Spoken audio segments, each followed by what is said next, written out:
I would like to introduce Oscar, the best coach statue. I got him recently from one of my team members as a sign of her appreciation for my support for her professional development. What he did to me was to trigger me for a self-retrospective, and this resulted in me giving this presentation in front of you today. I'm Zornitsa Nikolova, and I have a background of a Scrum product owner and the manager of an Agile team, and most recently, a professional trained coach. My experience in Agile in different teams has taught me that having the right mindset and the right culture in the team is really vital for Agile to survive and to live in the team. And we've been listening a lot about culture and mindset in the past 2 days of the conference, and what I can see is that this is a topic really interesting for many of you, and this is a topic that is challenging also for many of you. On the other hand side, my experience as a coach has taught me that coaching is a powerful tool for triggering personal transformation. And personal transformation results in team transformation as well, because teams are built out of individuals. So I see a match, and I also see an opportunity here. And this is what I want to talk about today. I want to share some of my own experiences as a manager of a team about how coaching has helped me to face some of these challenges and to start some personal transformations resulting in team transformation as well. I also want to talk about situations where coaching has not been helpful or not very much. Because this is reality, and we don't have a secret weapon that works everywhere.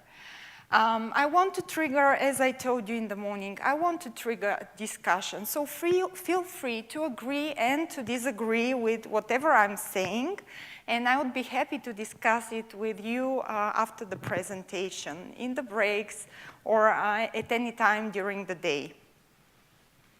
Now, before I start, I would make a small disclaimer.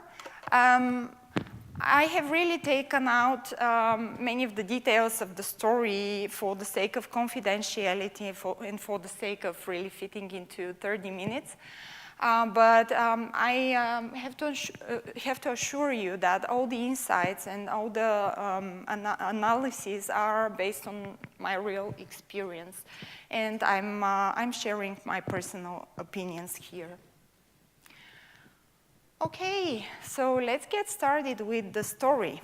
And it starts like this.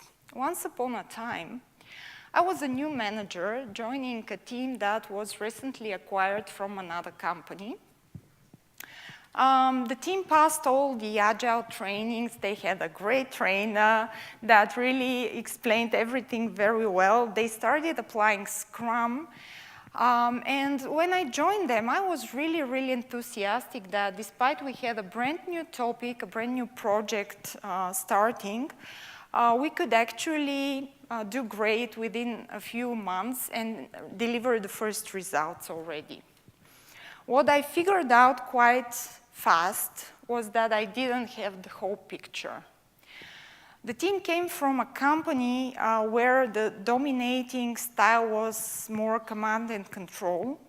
So they were used to having their project managers and their line managers sitting together, figuring out all the details of the project plan, and just giving them what they need to do and how fast they need to do it, and they just had to execute. No thinking, no challenging things. So they just had to execute.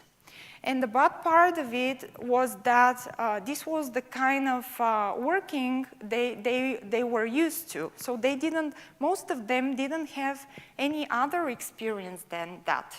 And this formed their expectations to their managers as well.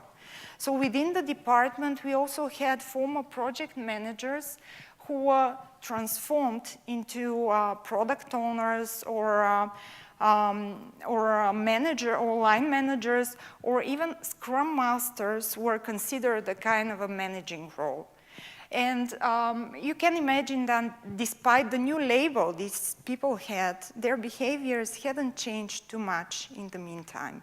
So we had also the examples in the other teams of people who are named with the new titles, but behaved more or less in the way that unfortunately also my team expected me and also the new product owners that we hired to behave. So we definitely had a clash of cultures, and I realized that what I'm facing is really an iceberg. I will use this metaphor here that Ivana was presenting the first day, where we had just a little bit of change over the surface, but below the surface, we had a huge thing that was still there and that required a lot of attention and a lot of change. And that was my quest. What I had in my armory case was a bottle of this coaching potion, among other tools as well. Just before I explain why I'm focusing on this here, may I ask you to raise your hands if you have ever been coached? By another? By parents. Okay, not sure if it fits, but okay, let's take it. And please raise your hands if you are a professional trained coach. Okay. Great, I see we have a lot of people who actually know what coaching is about very well. And in my session, I want to really focus on coaching as a method for team and personal development. And in this context, I would like to focus on a few elements that, from my perspective, are very important about coaching as a method. First of all, coaching is about asking questions that provoke awareness. And they provoke awareness about what is truly important to people, what are their core values deep inside their selves. This is strongly related to motivation. If I can relate to Olaf's talk yesterday, he was saying, never commit early before you know why. The values are the why in this sentence. So this is really a strong point that drives everything around our decisions and around achieving our goals. The second thing about coaching is that it is really very much result-oriented. When we coach people, we don't try to look back. We are not looking for root causes or why things failed. We are trying to focus on the result, on the outcome that we want to achieve. And this is very powerful because this gives people a strong focus that is backed by their awareness about their values and why this goal is important to them.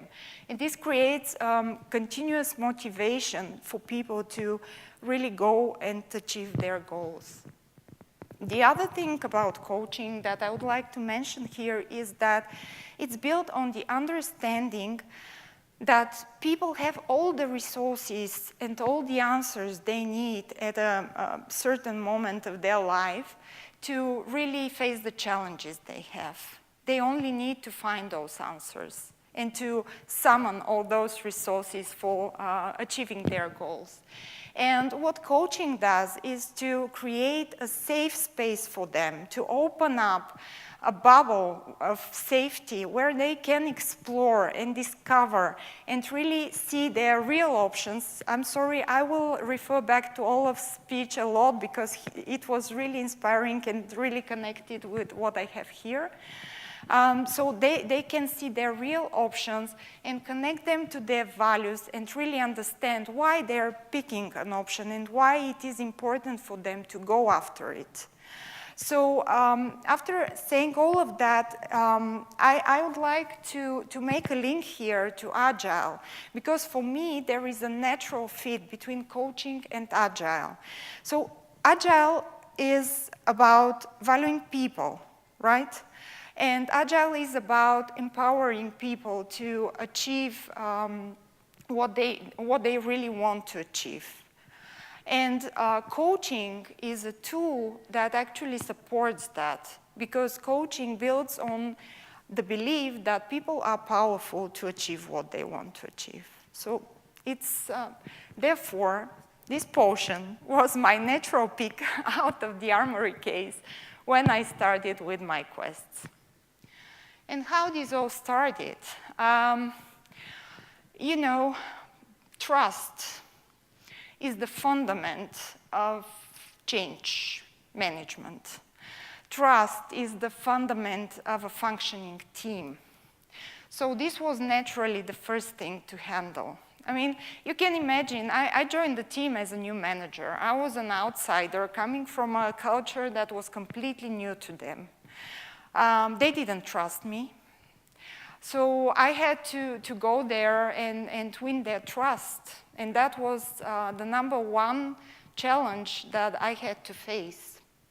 And what I did was that I actually asked them if I may join their retrospective meetings as a coach and as a facilitator. And they, of course, allowed me because I was their manager, so whatever I wanted, they had to, you know, to obey. But yeah, I entered the retrospective and held it in a completely, like a complete coaching session. So we started from deciding on the outcome, not with the standard approach of what went well, what went wrong, etc. I first asked them to define what is the best outcome they can imagine for these 1 or 2 hours that we had. This was the moment when they somehow realized that they can actually influence on their own agenda. This was not the formal meeting that they're obliged to do because this is what the process says. This is actually their own meeting where they can do the agenda, they can formulate their own outcome, and they can actually search for the options they have. So this was the first insight that I saw in the team, because as a facilitator, the powerful thing is that you are really not into the content, you are standing outside of the team, and you can observe team dynamics, and you can observe the system and the interactions between people. And for me as a new manager to the team, this was priceless, because I could see and feel and hear everything that was happening in this system, and really build my own understanding of how this system works and how I can influence it later on. We had a couple of more retrospectives like that, and my experience is really positive, because taking the people out of their standard comfort zone, making the retrospective really an unexpected event, because you never know what the outcome will be, because you start with defining it, so you don't know what you're really coming out of at the end. This created much more engagement in the team, and they were really happy to participate. And the most recent experience I had that to some extent proved me that this approach had an impact was this year when I was supposed to formulate team goals. What I did was to ask people to volunteer for a session where we would co-create the team goals. And the session was, I facilitated it again as a coaching session. And the great thing was that more than half of the team actually showed up and contributed actively. And they were prepared. They came with ideas, and they put their ideas and discussed them really freely. And for me, that was a great achievement of engagement. And the other thing that was going on in parallel was for me to understand what the individuals in the team value, each of them, and also the team as a whole. Because, as I explained, values are the basis of motivation, of real intrinsic motivation for people. And this is what can sustain, really, people focused on a goal. Therefore, I dedicated a lot of time in one-to-one discussions with the team members to really figure out what is really important for them as people, not as employees, but really as people, as individuals. And what I was doing was noting down some key value words they were using so that I can later on use them in other discussions when I really had to motivate them to stay focused on a goal or whatever. And this is really powerful because this creates a link and this creates awareness for people about why a goal we have as a team is really important to them as individuals. And the motivation you get there cannot be achieved in another way. You can't buy it. It should be really intrinsic. And in addition to this,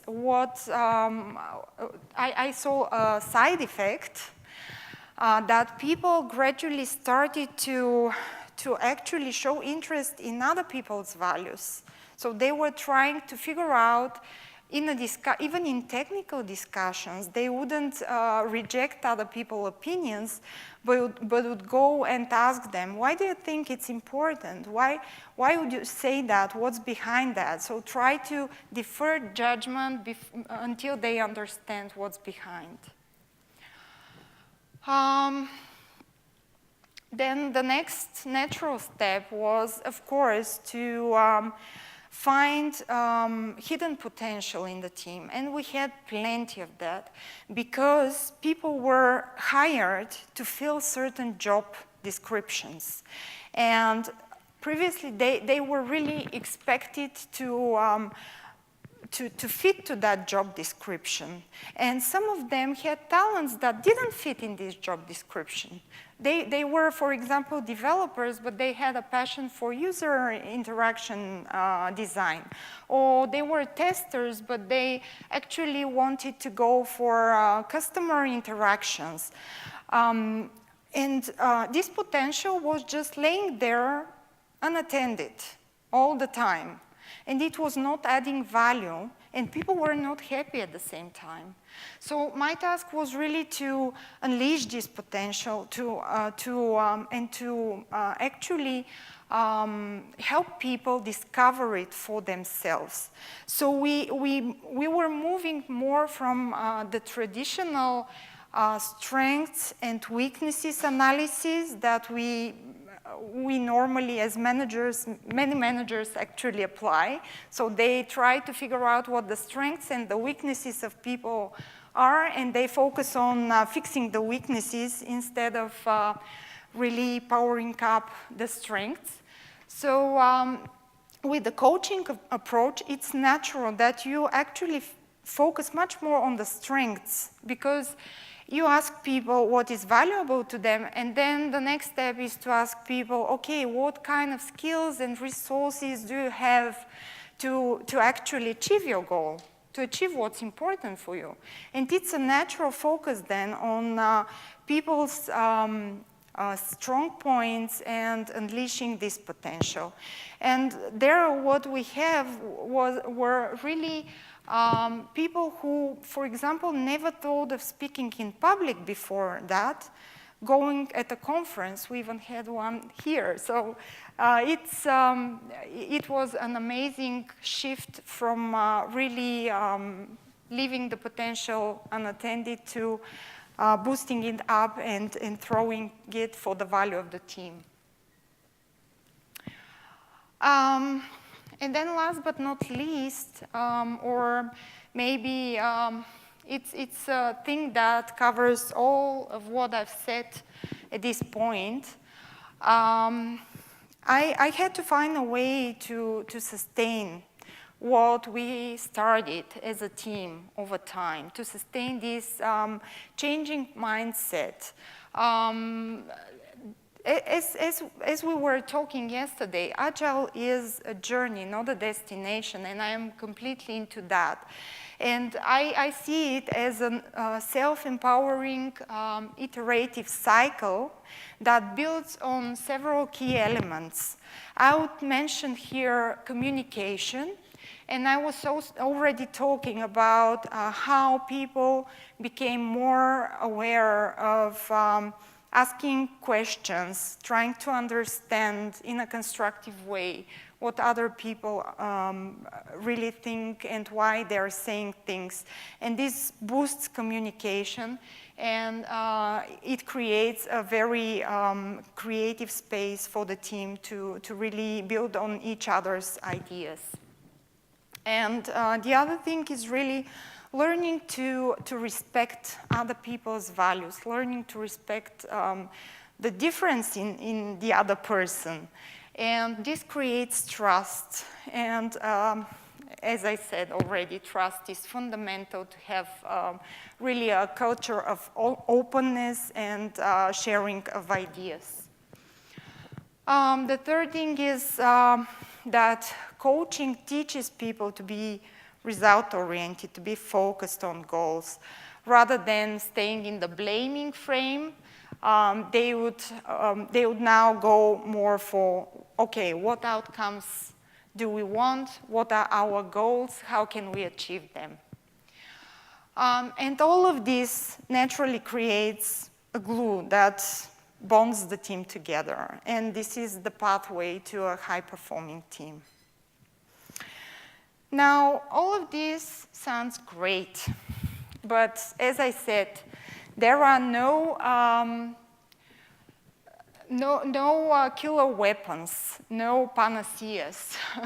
And coaching is not a panacea as well. I don't want to preach that here. There were cases where it was not even meant to work. Some people in the team never liked this management style. They wanted the old one. They didn't want to change. So they either chose to leave the team, or they stayed, but they never trusted, and they were always a barrier to some extent for the other people to transform the team. So this created a lot of other impediments. And there were also people who were either too junior or lacking maybe the right skills to fit well in the team. So they needed much more of a hand-holding and much more of a mentoring and teaching so that they can contribute to the team's value. And in these cases, it was really about being, from my side, being agile, using my own coaching skills to coach myself to really understand the needs of the team and be flexible to adapt to them. And the challenge I had here was that at points, this meant really being even directive, really trying to balance carefully between my natural empowering style of leadership and having to take decisions for the team just to unblock them so that they can trust me and they can proceed. That was a really hard thing to do. Also, one other challenge that I spotted was with some low-performing people, or people not performing to the expectations of the team. So because of my approach, because of my belief that people actually can do their job perfectly as long as they find their motivation, I spent a lot of time looking for this motivation and trying to figure out what's really important for them and how I can link it to their goals so that they can feel really motivated to perform.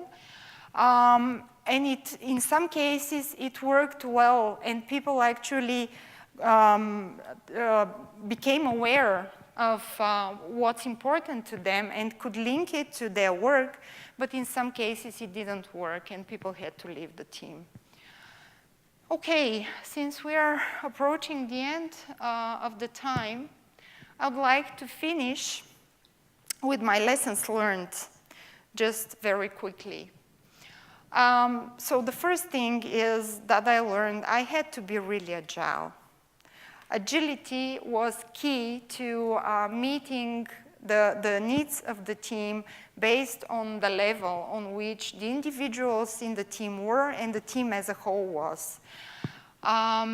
So I had to be careful to inspect and adapt all the time, change my methods so that I can sustain what I have achieved. Because when you fail to do that, you are very easily breaking the trust that you gained with such a hard work. And the other thing I took as an insight for myself was that one of the most helpful skills from coaching for me was the understanding and the acceptance that people are actually different. And you have to be different manager to each and every one of them so that you can truly build relation with them and they can feel attended and they can feel understood and they can feel comfortable in the team. So I wish I could end my story with a sentence like, okay, now I know what's the recipe for success and I can give it to you and it works perfectly everywhere.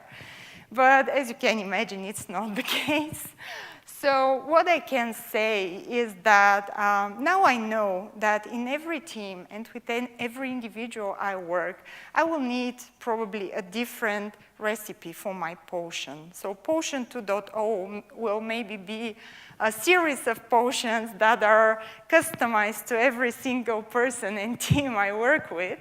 But what I also know is that coaching will still be a great part of it because it helps people find who they are, who they want to be, what are their skills, what are their resources to go the way they want to go and to achieve what is really valuable to them.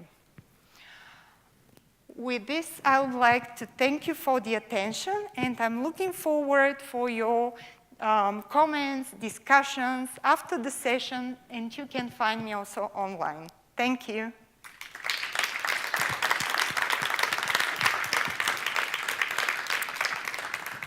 And just before you go, I don't think we have time for questions. I had prepared actually two small gifts for the people who dare to ask questions. But I would be happy to give them to you afterwards if you approach me and we discuss. And also, I have prepared like a small takeaway from my session so that you remember some of it. Some cards where I collected some coaching questions that I think you could use or get you inspired to think of your own coaching questions to use in some of your sessions. So feel free to come and grab one of these. Thank you.